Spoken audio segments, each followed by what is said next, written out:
Winners habits.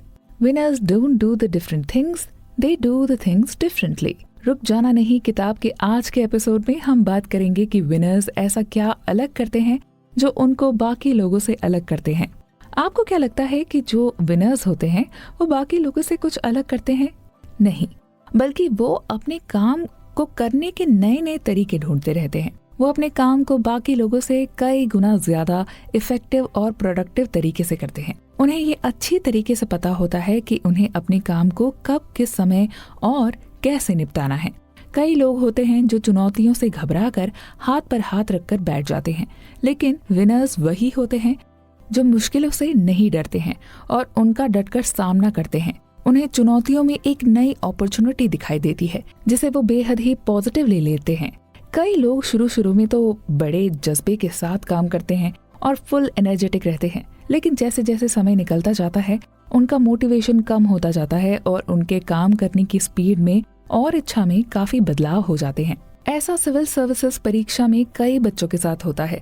शुरू में तो वो बहुत जोशीले होते हैं, लेकिन बाद में उनके अंदर से जोश निकल जाता है और वो मुश्किलों से घबराने लगते हैं। वो कंसिस्टेंट नहीं रह पाते हैं और किसी भी काम में सक्सेस पाने के लिए सबसे जरूरी चीज होती है कंसिस्टेंसी।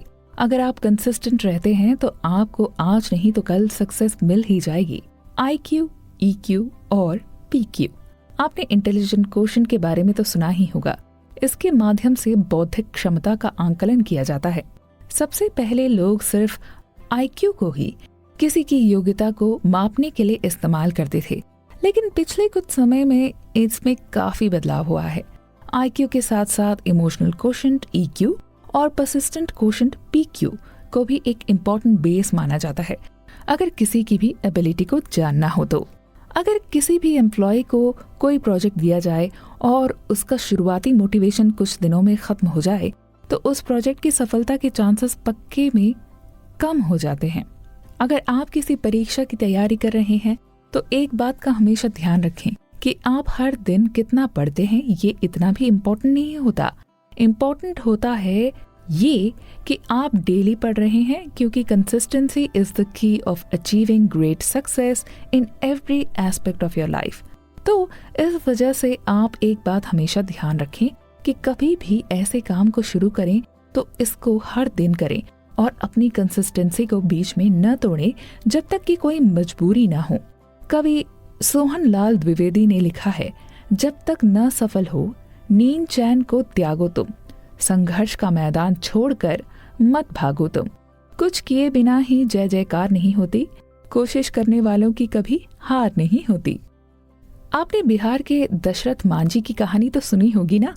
धुन के पक्के इस शख्स ने अपनी जिद से पहाड़ को चुनौती दी और अकेले दम पर पहाड़ पर छेनी हथौड़ा चला कर राहगीरों के लिए रास्ता बना ही डाला। उन पर बनी film Manjhi the mountain man इस जज्बे को बखूबी बयां करती है। जब भी कोई निरंतर मेहनत में जुटे दशरथ मांझी को डीमोटिवेट करने या छोड़कर हालचाल पूछता तो वो यही नारा लगाते थे, शानदार, जबरदस्त, जिंदाबाद। आपको मांझी से प्रेरित होना चाहिए और उनकी तरह दृढ़ निश्चयी बनना चाहिए।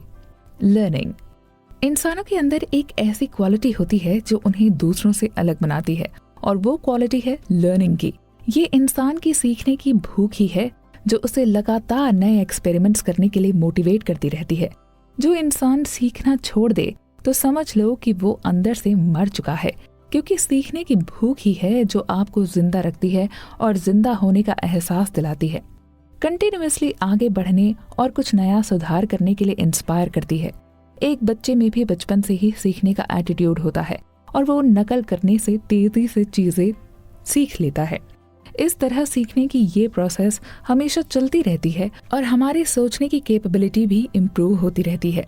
हम अपने आसपास के लोगों से कितना सीखते हैं, बल्कि सीखने को तो आप किसी से भी सीख सकते हो, फिर चाहे वो कोई जीवित वस्तु हो या नहीं हो। सीखने की कोई लिमिट या प्री रिक्विजिट्स नहीं होती हैं। एप्टीट्यूड और एटीट्यूड। अभिवृत्ति और अभिक्षमता काफी कठिन सा शब्द लगता है और ये ज्यादा इस्तेमाल में भी नहीं आता है, बल्कि इसकी जगह पर अंग्रेजी के एटीट्यूड एंड एप्टीट्यूड शब्द ज्यादा चलते हैं। किसी भी एरिया में सक्सेस पाने के लिए ये जरूरी है कि आपका उस एरिया में एटीट्यूड और एप्टीट्यूड दोनों ही बराबर हो, यानी आपका रुझान या झुकाव उस एरिया में होना आपकी सफलता की संभावनाओं को बहुत हद तक बढ़ा देता है। विशेषज्ञता स्पेशलाइजेशन के इस दौर में यदि आपको एक अच्छा और इफेक्टिव मैनेजर बनना है तो आपके मैनेजमेंट एप्टीट्यूड को चेक किया जाता है, और अगर आपको एक अच्छा टीचर या रिसर्चर बनना है तो आपका टीचिंग एवं रिसर्च एप्टीट्यूड जांचा जाता है। अगर आपको अपने एटीट्यूड और एप्टीट्यूड को डेवलप करना है तो आपको कुछ बातों का हमेशा ध्यान रखना होगा।